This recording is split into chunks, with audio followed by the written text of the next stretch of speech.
Thanks, Yayun, for that nice introduction.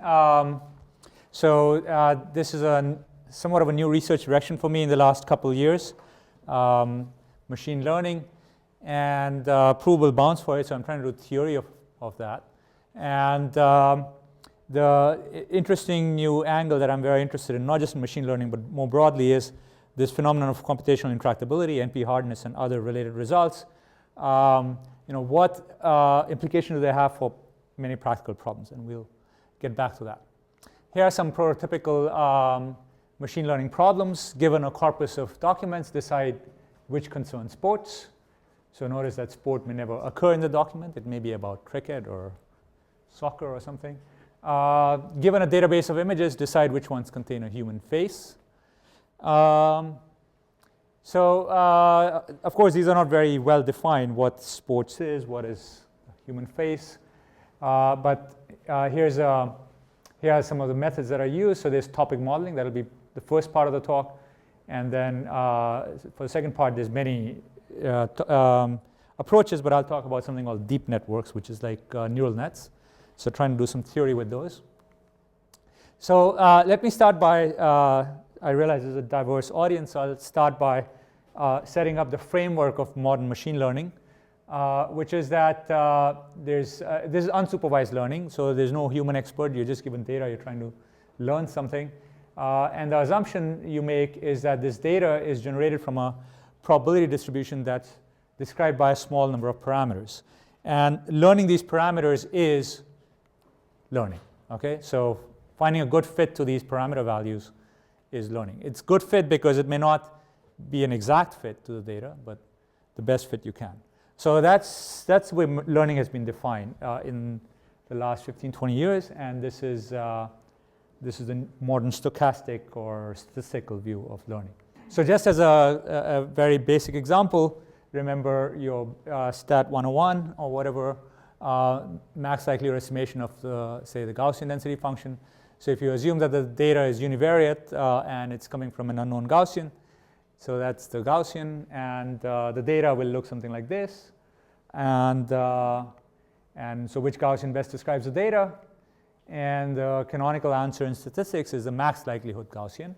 So it's the set of parameters, the parameter values, such that the Gaussian with those parameter values maximizes the probability of generating the data. It's the best Gaussian in that sense. And in this case, that Gaussian is very simple to describe, the sample mean and the sample variance. But the general problem is that this max likelihood solution, which is so trivial for univariate Gaussian, it can be very difficult in general, for general models, for other models. And it leads to a non-convex objective, and people solve it in practice. So it's often NP hard. Most non-convex problems turn out to be NP hard. And people use heuristics. So those are the heuristics used in practice, things like EM, local search, variational inference, et cetera, et cetera. And there's usually no provable guarantees for these heuristics. Okay, whether they converge ever, or when they converge, what kind of solution quality they guarantee. So there's no guarantees. Okay, so that's the state of affairs for many problems, and we'll see some examples. And this to me is, I've become more and more dissatisfied with the state of affairs that, the theorists have said, okay, it's NP hard, and then, then that's free license to do anything, right?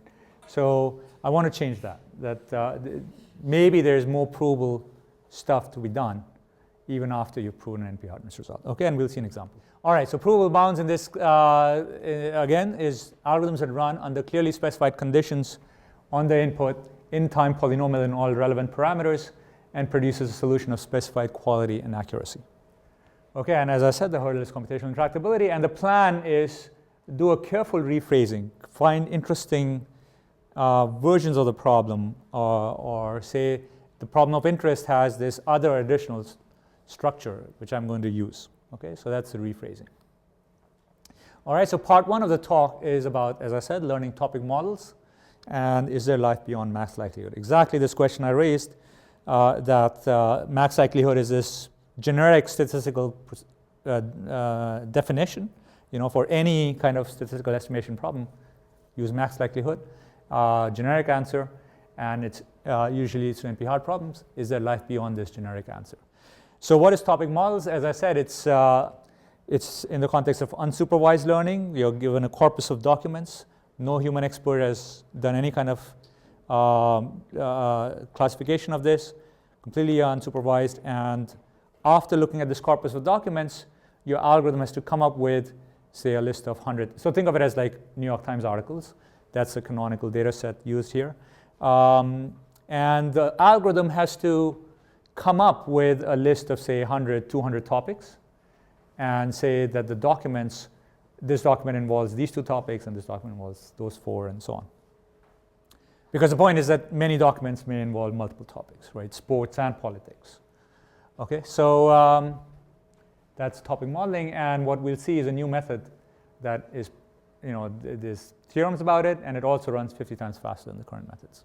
Okay. So let me introduce this topic modeling field.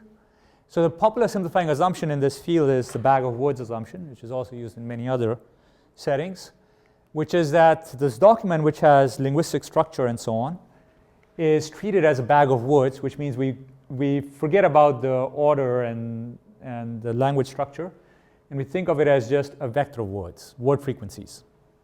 So banana appears 3 times, snow once, and so on. So the document has turned into a vector of word frequencies. And this vector is pretty long, right? The size of the English dictionary, or average, the usually used words is 50,000 or something. So it's a 50,000 dimensional vector. Maybe in practice you'll make it shorter, throw out some of the words which are not used very often. But still, it's a pretty long vector, okay, in the thousands. And most of these entries will be 0, okay, if the document is short, like a New York Times article. Okay, so now the document corpus that we started with has become a matrix. Okay, it's a matrix of these vectors. Okay, so that's, you can imagine, we are going to bring in linear algebra now. So the document, so topic modeling is a very simplistic model. Okay, in many settings you have these linear models. Okay, that's a first cut attempt to understand your data. Okay, a linear model. So topic modeling uses a linear model, and you say that you assume that the document is generated as a mixture of topics. So for instance, there might be these topics. These are not known to you. You're trying to discover them, but there might be a topic which a human expert might identify as weather. Okay, where, first one is a food, where banana appears with good probability, and snow and soccer appear with low probability. Walnut appears with good probability. And there might be another topic, say weather, and where the converse happens. Snow appears with good probability, and these other words don't appear with good probability. And after analyzing your documents, you may decide that this is 0.8 times this topic and 0.2 times this topic. And what that means is that it's a linear combination of these. Okay, so the document is generated according to some word frequencies, which is 0.8 times these word frequencies plus 0.2 times those word frequencies. And then there might be some sampling procedure. So this is a distribution on words, this is a distribution on words. 0.8 times this distribution plus 0.2 times this distribution is another distribution, because the sum of the values stays 1, because you're taking 0.8 times this plus 0.2 times this. And so that is a new distribution from which this document was generated. Okay, so that's the simplest version of topic modeling. People have done more complicated models as well. All right, so to talk more about this, just a quick reminder of matrix notation. So we'll be using matrix notation. So notice that a matrix times 0.3, this vector 0.3, 0.5, 0.2, and with zeros everywhere else, is just 0.3 times the first column, plus 0.5 times the second column, plus 0.2 times the third column. Okay, I know everybody knows this, but just because we'll be switching notations. So, all right, so in our setting, A is a topic matrix. So this is the matrix with, say, 100 or 200 columns. Each column corresponds to a topic. We don't know this matrix. We're trying to infer it. And these weights, etc., are the proportions of the individual topics in a document. Okay, and we'll have many documents, so there'll be many column vectors like this. Okay, so which brings us to the first math problem here. This is called non-negative matrix factorization. This is not exactly a topic modeling problem, but it's very related. Roughly, it's a topic modeling problem when the documents are very long. So if your document has 50,000 words or 100,000 words, okay, there's no document like this, but if it did, then actually the document would actually, the word frequencies are very close approximation to the distribution from which the document was generated. So that's this problem. Okay, so you're given a non-negative matrix M, and you want to write it as a product of two matrices. That's what the name suggests, matrix factorization. You want to write it as a product of two matrices, but these two matrices have a constraints. So they have to be non-negative. All the entries are non-negative. And furthermore, you're specifying that they have to be, say, n times r and r times m. So this is tall and skinny, and this is short and squat, and this is the dimension r, and r is the number of topics, okay, 100 or 200, and this m is a vast matrix, okay, with thousands or hundreds of thousands of entries. So you're trying to write it like that. Now, notice that if you didn't have the constraint that the matrix entries have to be non-negative, this is just the rank problem, because what is rank r? It's exactly the biggest, the smallest r, such that you can represent m as the product of such two matrices with possibly negative entries.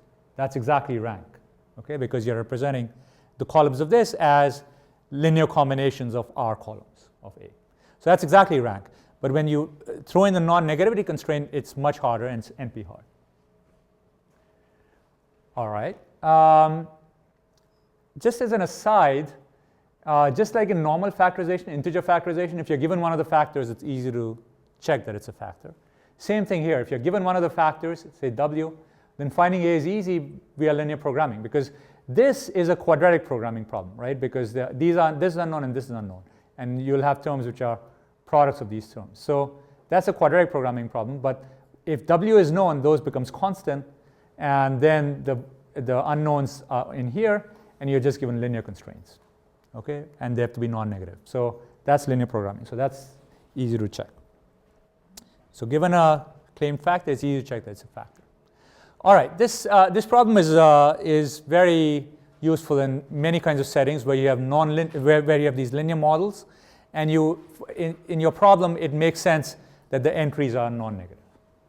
Okay, so this is used in all kinds of domains like image segmentation, information retrieval, collaborative filtering, and document classification, which is the application we're talking about. So this was introduced in machine learning by Lee and Sung, but it's been around in mathematics much longer, and it's been rediscovered in many areas. Okay, so that was one problem. Now the next one is the topic model problem, which is very reminiscent. So again, there's some matrix M, which is going to be derived from the product of two unknown matrices A and W. So there's topic matrix A and the matrix W, and this W its columns correspond to different documents. Each column corresponds to a document, and it's giving you the proportion of the topics. 0.8 times this topic, 0.2 times this topic. So therefore, A times this W is giving you, again, a matrix. But now, instead of actually being given this matrix, what we are given is instead each of these columns it represents a distribution. The sum of the entries is 1. So you're given a sample of, say, 500 words out of that distribution.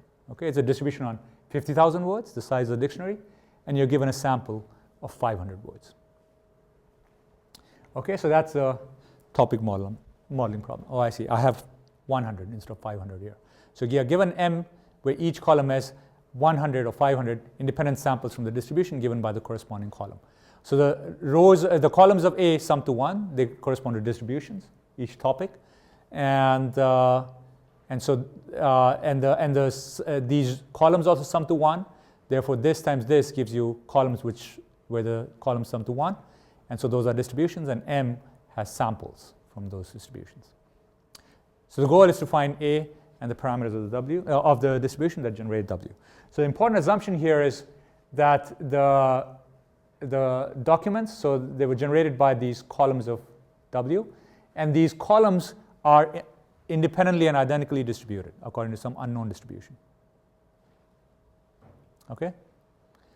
So in other words, the generative model is that nature or chance took this unknown topic matrix, generated these columns so that they sum to 1 from some distribution. One popular choice is Dirichlet distribution. And for each document, they selected a new random column from that distribution, and then multiplied A and W, and then sampled from it to get M. Okay, so that's the assumption about nature. And yeah, Bly et al. Introduced this Dirichlet distribution, which has turned out to be very influential in practice because it just gives nice fit to empirical distributions. All right, so again, here max likelihood solution is NP hard for adversarial data, even for R equals 2. This is an appendix in our paper. Okay, so it seems like nobody had proven this before. All right, so those are the two models, two problems associated with topic models. And this was the status of these problems before 2011. So the topic modeling problem was introduced in this paper, I forgot to say this, by a theory paper by Papadimitriou et al. And an AI paper by Hoffman. So there were no polynomial time solutions. NMF was introduced by Li and Sung, and they gave an iterative heuristic. And there have been many other heuristics since then. And for LDA, there were these max likelihood heuristics, starting with Bly et al. As for polynomial time algorithms, Papadimitriou et al. Already tried to do that. And after a lot of work, people were able to solve this problem if each document consists of only one topic. So every document is either about sports or politics or food, but only about one topic, not multiple topics. And that's a little bit got more flavor of clustering because the different documents look very different. But when documents can consist of more than one topic, then it's not clustering because there's all kinds of overlaps. So, so that was the status, polynomial time algorithm if each document is only one topic. And then there was a polynomial time algorithm to learn the span of the topic vectors, and that uses singular value decomposition. But in general, singular value decomposition is not a good fit, in case you know that technique, because it doesn't give you non-negative matrices in the factorization.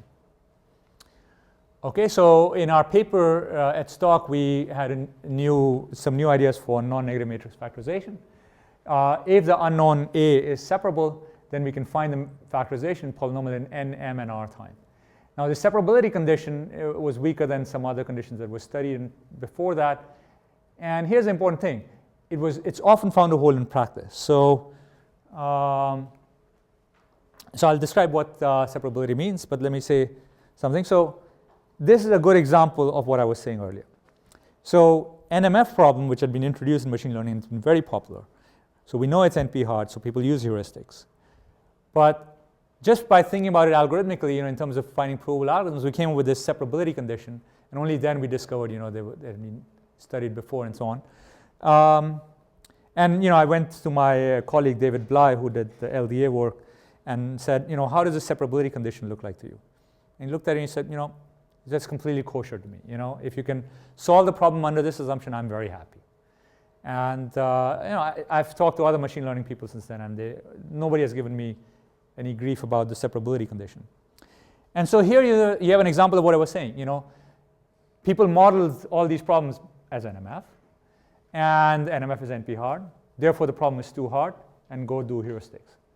But actually, the problem of interest was separable NMF, which is polynomial time. Okay, and this could be happening, I think, in many other settings. Okay, so what is this separability condition? It says that for every topic T, there's an anchor word that only appears in this topic. So let me illustrate. By the way, I forgot to say this, that there are many other results in this paper. This was only one page in this theory paper. It's sort of a throwaway result, very trivial. Some of the reviewers said, this is not theory, this is trivial, okay? So anyway, so we had it anyway in there. But there are many other results which are harder in terms of theory, including some very nice hardness results.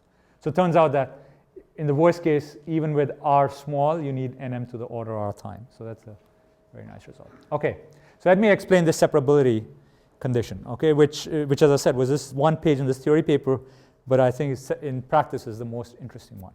So separability says that these unknown topic vectors, the topic vectors have this property that for every topic, there's some word. We don't know which one, but there's some word in the ground truth which appears only in that topic, or maybe appears with only probability epsilon in the other topics.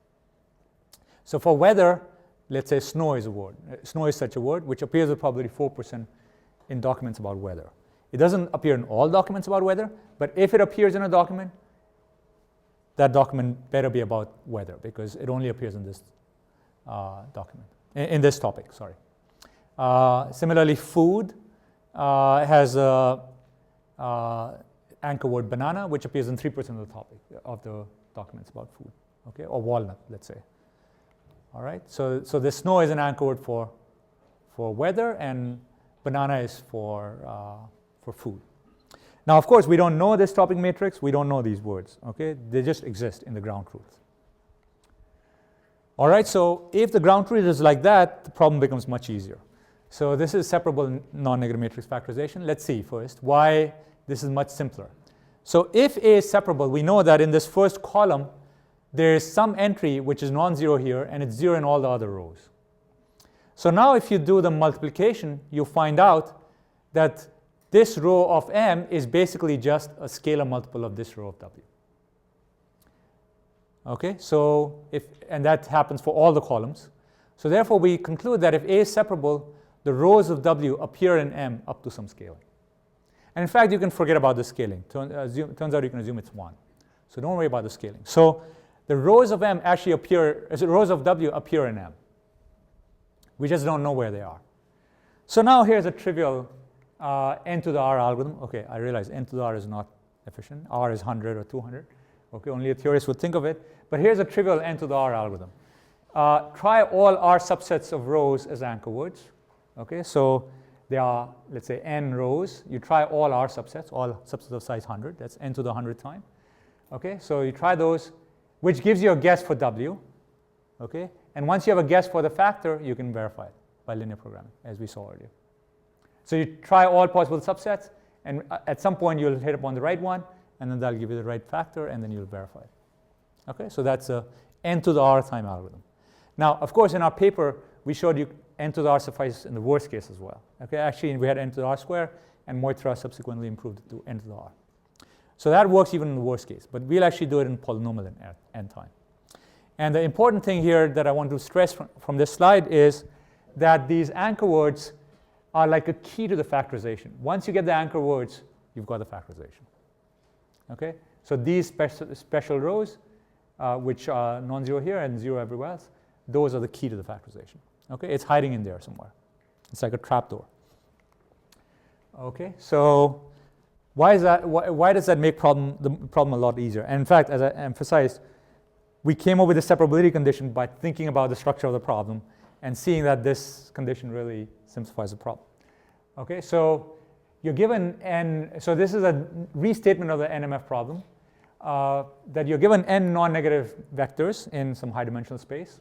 These are the rows of M. And you're trying to find an r-dimensional simplex with non-negative vertices, so vertices with non-negative coordinates, that contains all of them. So simplex, you know, in 3 dimensions is just a triangle. In 4 dimensions, a tetrahedron. In general, r dimensions, it has r plus 1 vertices. That's a simplex. They need to have non-negative coordinates. And turns out that those vertices correspond to, in NMF, to the rows of W. Okay, and why is that exactly the same problem? Because remember convex geometry. You know, a convex body, in a simplex anyway, the points are all generated as convex combinations of the vertices. Okay, so that's exactly non-negative combinations. Okay, after rescaling. So that's exactly the same problem.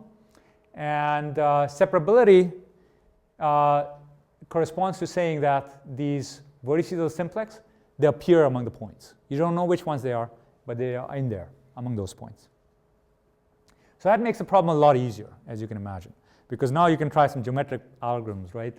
And when you hit the sort of extreme point, that's one of the vertices. Okay, and that's exactly what you do. Okay, so finding separable factorization, it's very trivial. So you can do the following idea. You remove, so remember, as I said, in a simplex, all the points are convex combinations of the vertices. So the algorithm is to test whether a point is a vertex of the simplex that contains all these points. You remove it and test if it's in the convex hull of the other points. And if it's an inside point, then it can be represented by, by other rows. And if it's not, if it's a vertex, then when you remove it, you find that it cannot be represented by a convex combination of other rows. That's a simple way to detect all the vertices. There are very, very fast ways to implement this. People have come up with other ways. So, but anyway, this is a very simple computation. And the important thing here, which will be important later on, is that this procedure is also so simple it can tolerate noisy data if the simplex is not too flat.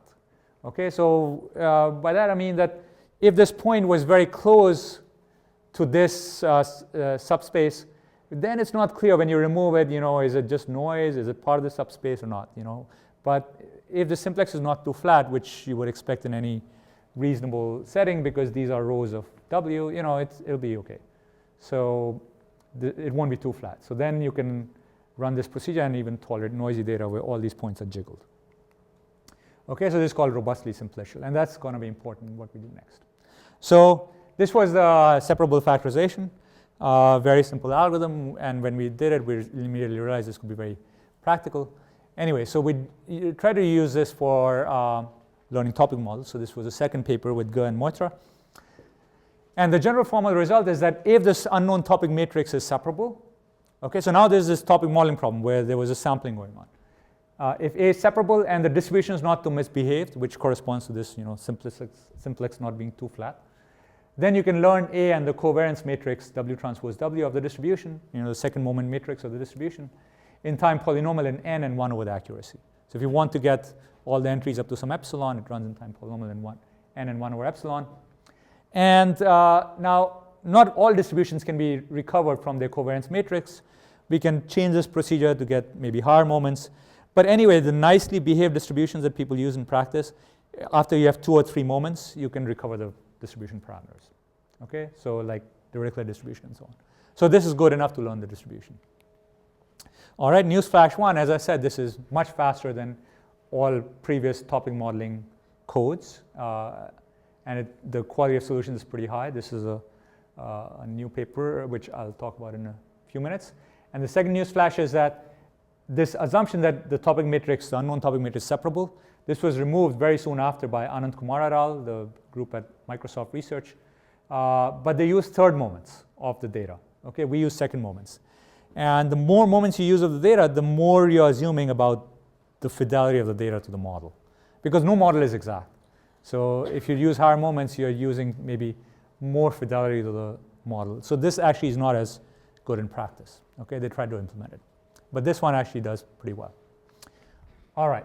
So what is the difficulty? So it turns out that it's kind of like NMF, but it's not the same because of the sampling. Remember that in NMF, you are given, you're given the matrix, which is the product of the two matrices. In topic modeling, you're given samples from the column distribution, the distribution given by the columns. And that sampling is, you have a column distribution on 50,000 words, and you're getting a sample of 100 or 200 or 500 words.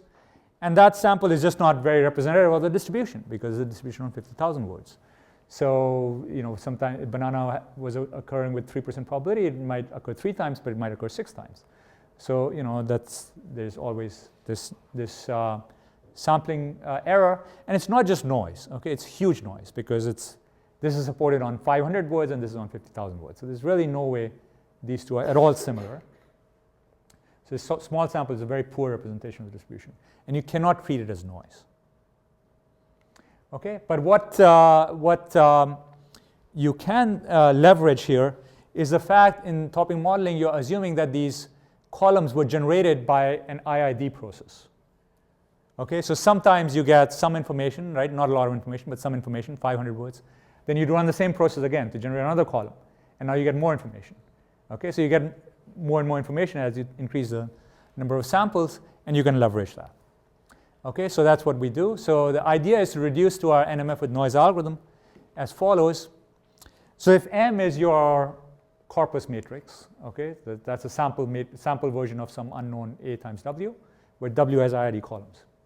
Well, then if you do the algebra, M times M transpose is basically AW, W transpose, A transpose.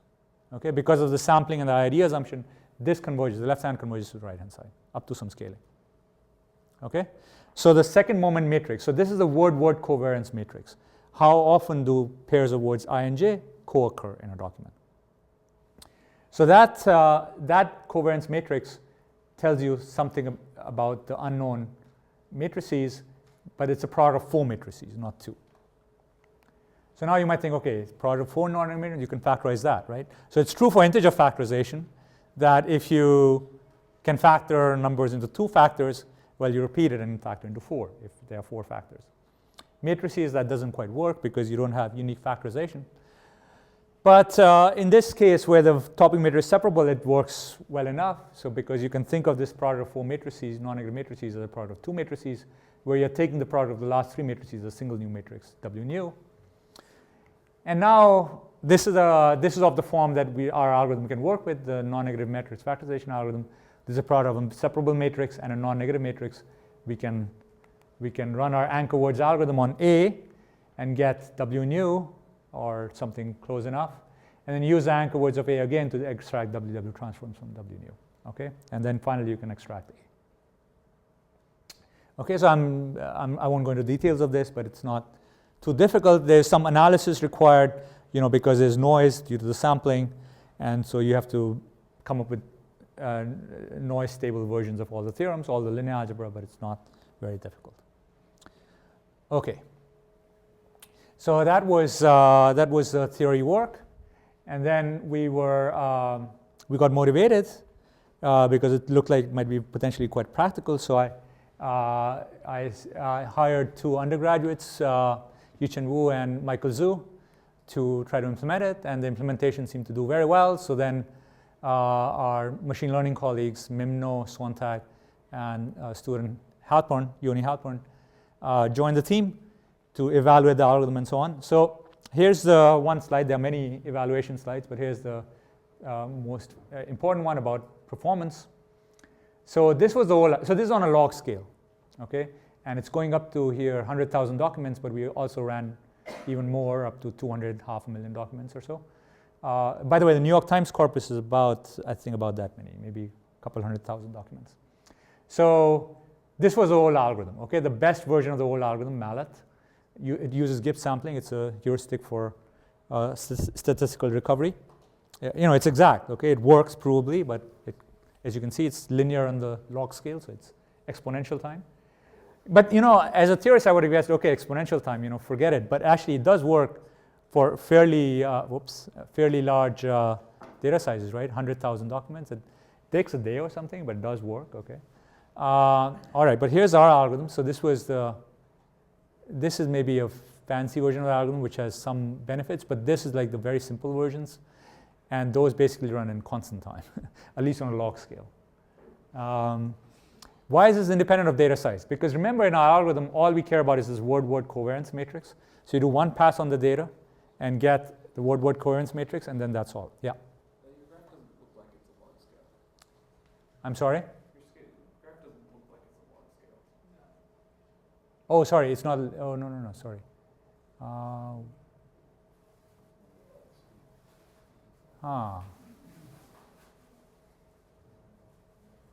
Okay, you're right.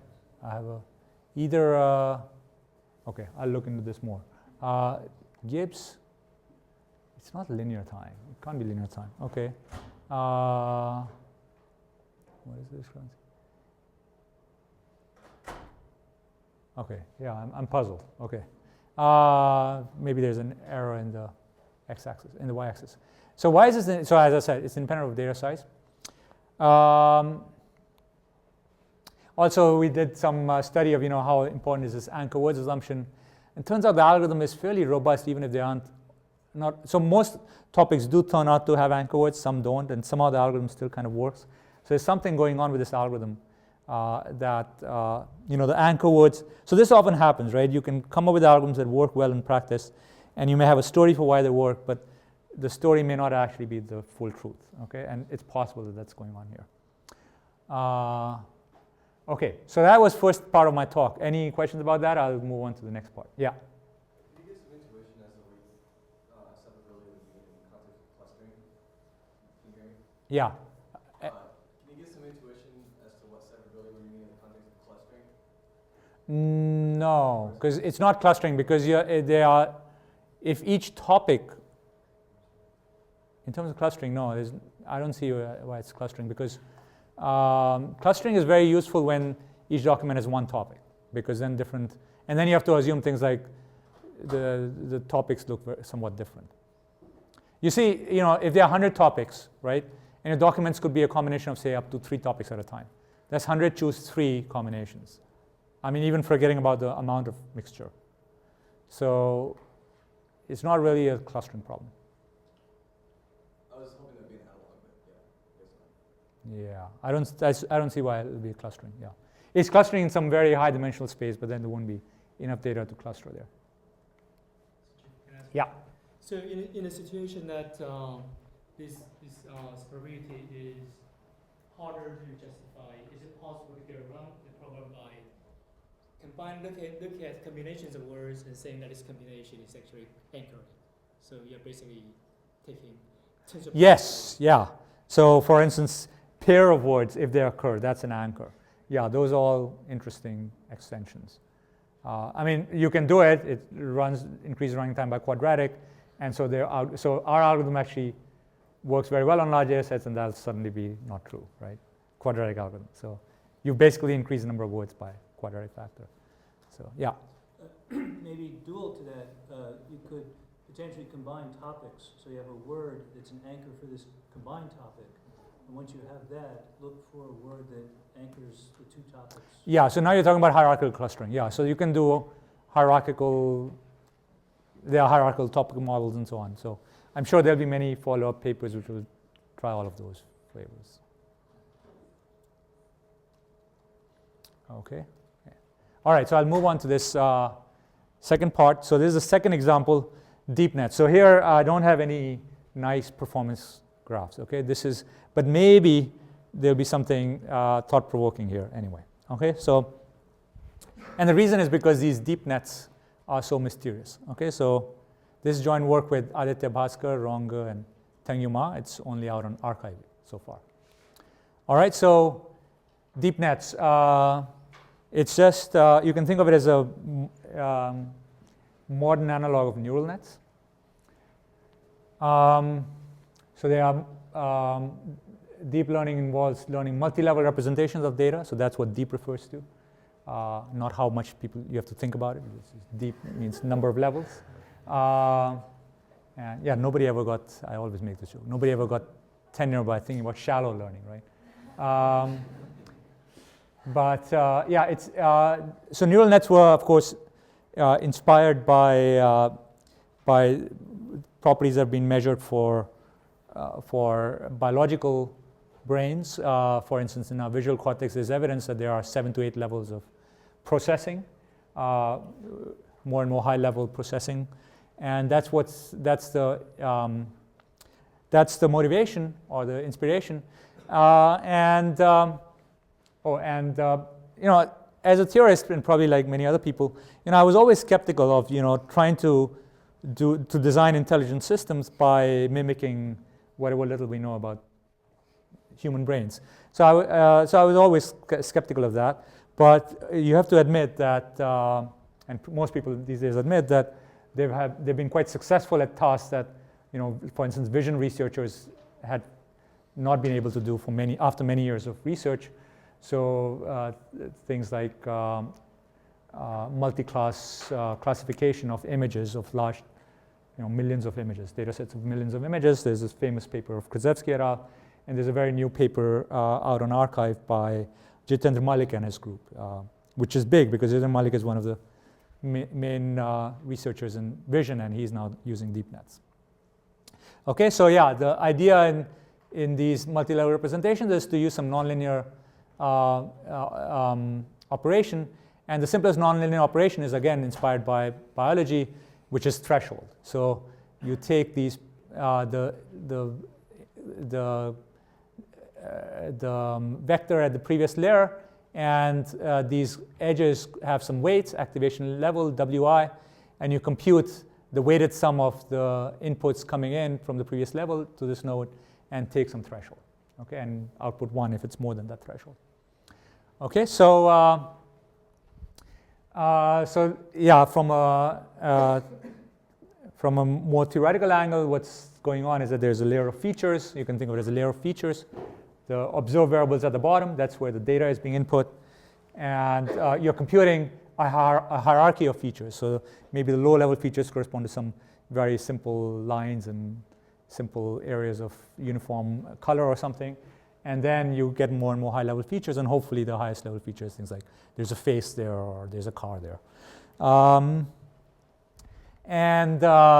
It's a hierarchy, and each layer is defined using thresholded weighted sums of previous layers. So the more I think about it, I think this makes a lot of sense, okay, just as a model, right? Because thresholds are noise stable, noise tolerant, so it makes sense that anything in nature or any stable system of learning should have some kind of noise stability, so it's a natural way. So the more I think about it, the more natural it seems. Now, of course, it's natural, but it's not clear how you can learn them. This is a highly nonlinear model, and fitting the best nonlinear model to your data is a highly non-convex objective, and how do you solve it? Okay, so people use heuristics, okay, but and we'll talk about it. All right, so our result in a nutshell, okay, so before I get bogged down in more technical stuff, the result is, in a nutshell, is this. That's the takeaway message, that we define a class of deep nets with random edges and weights. Okay, so if the ground truth is this deep net with random edges and weights, okay, so edges meaning which feature, low-level feature connects to which high-level feature. Those are the edges, and those have random weights on the edges, the activation weights, and so that's a ground truth. So we define a class of randomly generated deep nets, and we show that these deep nets have very interesting structure, which verifies some of the intuitions, the empirical intuitions that people in this deep nets area have. And thirdly, we have a provable algorithm to learn almost all, meaning measure one of all the networks in this class, in this random class. Okay, so yeah, before I get into all the terminology, that's the result. Okay, all right. So to define this random class of networks, I'll have to first describe to you the modern view of deep nets. It's a little bit more than just neural nets. Okay, neural nets had been done even in the 70s and the 80s, and there's a somewhat different view of it, and it hinges around this notion of a denoising autoencoder. And what it allows you to do is it allows you to view the deep net, the neural net, as a generative model. Okay, so in general, if you want to do theory in machine learning, it seems like you need some way to quantify what the ground truth is. And so this is just, this will turn out, this modern view using denoising autoencoders gives you a handy way to define what the ground truth is that you're trying to learn. Okay, so let me explain that. So as I said, before, say, Hinton 2006, Hinton is a major figure in this, the standard view of deep nets was neural nets, and you would train them using this gradient descent type algorithm called backpropagation.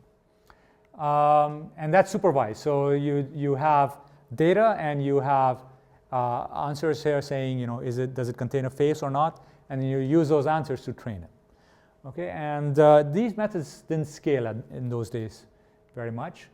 And so Hinton suggested that it would help because there's so much unlabeled data in the world today, right? And more.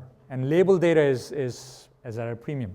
So he said if you are able to somehow leverage unlabeled data, so just unlabeled images, to sort of train the network about what the elements of images are, and then use the supervised part, the images with faces or cats or whatever, just whatever you have to train that network. It already understands what the component features are, and then it'll be much easier. So that was his idea. And so his suggestion was that the neural network you're trying to train should be also viewed as a generative model for the input distribution, the distribution on all images, for instance. I mean, it's been applied to more than just images, but for now, just think of it as images.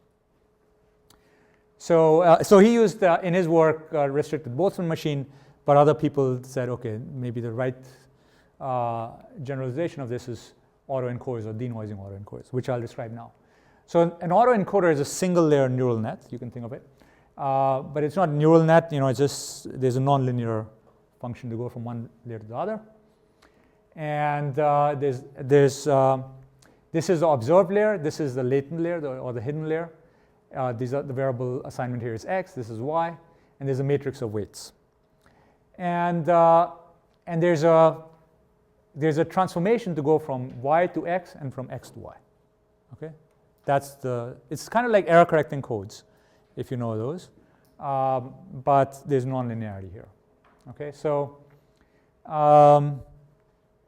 so the encoding function E of y is a nonlinearity applied to A transpose y plus B prime. Okay, so go from here to there. So nonlinearity is just, think of it as, say, threshold, okay, sign. So yeah, you're taking a linear combination of these, weighted linear combination, right, the weighted combination, and maybe add some constant, and then apply a threshold. So just like neural net, okay, but you could have other nonlinearities. And the decoding function uses the same network A, so the same set of weights, applies it to x, ax plus b, and applies the same nonlinearity. Maybe it could be a different nonlinearity, and generates y. Okay? It's bizarre, okay, the first time you see it. So in neural net, you were thinking of it as a computational device. It transforms inputs to outputs. Now you're saying it can be run in reverse, the same network, same edges, same weights, to compute from the output the input, or maybe not the input, but something close to the input.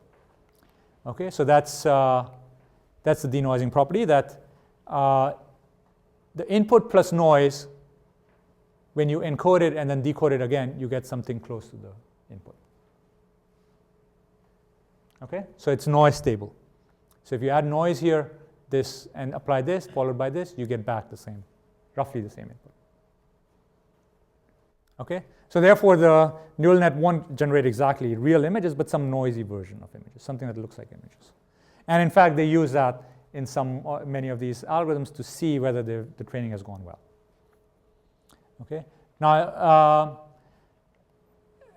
so layer-wise learning. Okay, so this was the problem with neural nets, that it was okay to do 1 or 2 layered neural nets, but like 5 layers, it was very hard to train, because this back propagation just didn't train them very well. So now they say, okay, it's unsupervised, we have tons of images, we're going to train them 1 layer at a time. So at the lowest layer, we'll fit some denoising autoencoder. And now if we've fitted that, right, and this is reproducing this very well, now we're going to use the value. So using these values, we can generate the value for this layer and use that as the input to the next layer and train another layer and so on. So now you can train 5 or 10 layers if you want. Okay, that was the idea. So this denoising autoencoder idea allows you to do layer-wise training. Okay, and in a completely unsupervised way. All right, so in terms of math, it's just, again, A applied to X, and then you apply nonlinearity. Maybe add a B and then apply nonlinearity. Okay? So why denoising autoencoder? This is kind of bizarre when you first see this notion of a reversible neural net.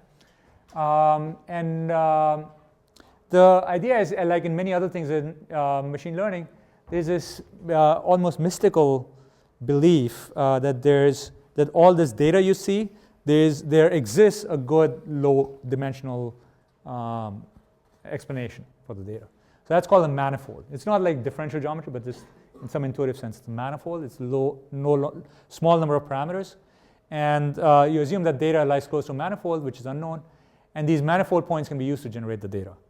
So, so this denoising autoencoder, you can think of it as implementing a manifold. Mapping y to x is like going on a manifold. So x is lie on a manifold. Okay, it's an implicit definition of a manifold.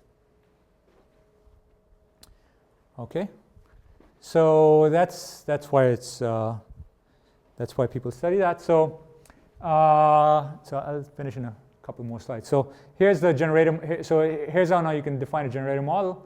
You have a layer of decoders. Okay, so in the generator model, so in the computational view of deep nets, you're computing from input to output.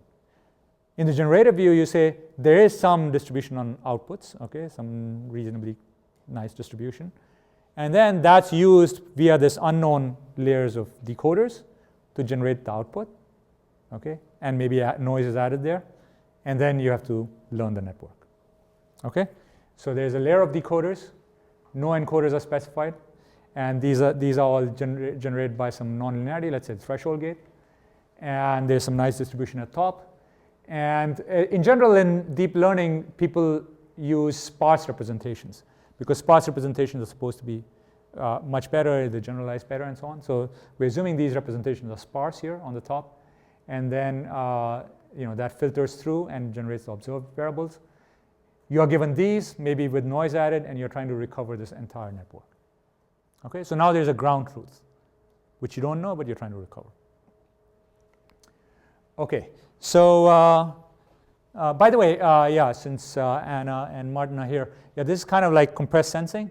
But it's what's called one-bit compressed sensing, where you, instead of being outputted, you're outputting the sum of these, you're outputting just the threshold, namely the sign. And the other difference is that these networks are unknown, okay, whereas in compressed sensing, these are known. All right, so our model is, as I said, a random deep net. So what does that mean? So there's a layer of decoders, and these graphs and these decoders are random sparse graphs. Sparse, not very sparse, but sparsity n to the gamma, okay, if n is the number of nodes in each layer. So think of like n to the 0.2. So not every feature here is connected to every feature. It's not a complete graph. It's connected to something like n to the gamma features. The weights on these edges are, there are two models. We have the +1, -1, or random numbers from -1 to 1. And the results are a little bit stronger in this model because the ground truth is so unambiguous.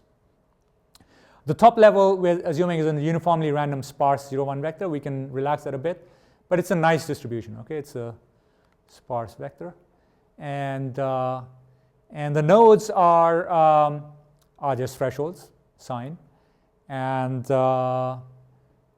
there's a real valued variant of this model where, so at the bottom layer, instead of outputting 0, 1 bits, you are outputting the real number, so you don't have a sign at the bottom layer. So that's a variant of this model. Okay, we consider both. Okay, and as I said, the degree is n to the 1 over L, or maybe L plus 1, and it's more than log n. Okay, it needs to be more than log n because all the random graph theory we'll use needs degree at least that to kick in. And it's less than n to the 1 over L because otherwise, this would not stay sparse. So here's our main theorem, that with high probability in this random neural net, each layer is a denoising autoencoder. Okay, so before this, it wasn't clear, why should real-life neural nets have this denoising autoencoder property? Okay, so here, at least in this toy world, okay, where you have a random neural net, the denoising autoencoder property holds, which means that we assume that the decoder was random, and so now it turns out that there's an encoder which uses the same weights, the same graph, to go back. Okay, so that's the first theorem. The second is that we can efficiently learn a single layer given samples of the bottom layer. So given samples of this, we can learn this, and given this, we can learn the next layer, etc. And then the final thing is that we can compose these single layer algorithms, which is a non-trivial thing, turns out, because you're composing distributions. So, and we can compose that and do layer-wise learning. Okay, so that's our result. And the final note is that this algorithm is combinatorial, no continuous optimization, none of this backpropagation. Okay, so one thing that, there's a neuroscientist who became interested in our paper.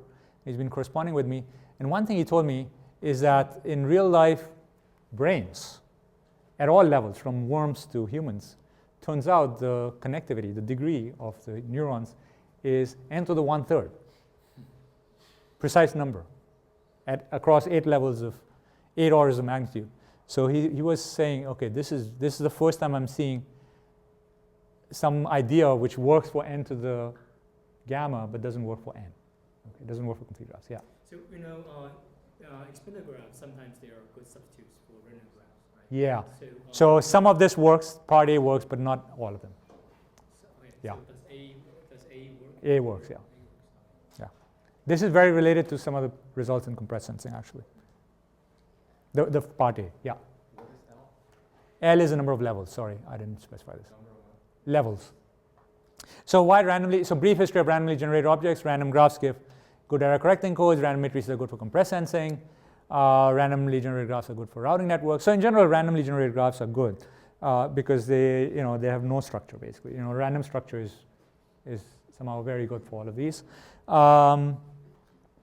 It's not as clear why randomly generated neural nets make sense.